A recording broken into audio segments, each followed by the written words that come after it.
ছয়টা অ্যাটম বোমা হারাই গেছে, এগুলো নাটক, এগুলি হলো অবিশ্বাস্য কথা। এত বড় একটা রাষ্ট্র, তাদেরকে একটা ছোট্ট তথ্য পর্যন্ত মিসিং হয় না, অ্যাটম বোমা হারাই গেছে। এগুলো কি, এগুলো মানে বাচ্চার খেলনা, এটা ছোট ছোট আমরা বাচ্চারা খেলে না, খেলনা হারাই জায়গা। এটা অ্যাটম বোমা কি মনে করেন আপনি? আসলে এরই মধ্যে ওটা ইরানে মেরে যা করা ধ্বংস করে দিছে কিনা আমরা জানি না, তো কয়দিন পরে না টের পাবেন।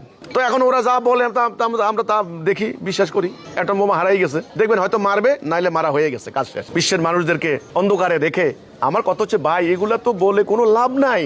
আপনার কিভাবে বাঁচবো আগামী দিন, এটা নিয়ে চিন্তা করেন। ওরা অলরেডি বাংলাদেশের সাথে একটা চুক্তি করে ফেলছে, বলে ধমক দিয়ে দিচ্ছে, এই চুক্তি থেকে আমাদের প্রধানমন্ত্রী সরতে পারবেন না। অলরেডি দেখেন আমাদের পার্বত্য এলাকায়, আমাদের এই যে সেন্ট মার্টিনস, আমাদের মানে বন্দর এলাকায় অলরেডি তো ওদের নিয়ন্ত্রণ চলে গেছে।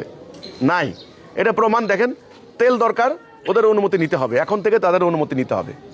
তো কাজে কার সাথে চুক্তি করবেন, কি কিনবেন, কি বেচবেন, আপনার রাষ্ট্রের আইন কি হবে, ওরা যা বলবে তা। আপনার প্রভু এখন আল্লাহ নন, প্রভু এখন ওরা।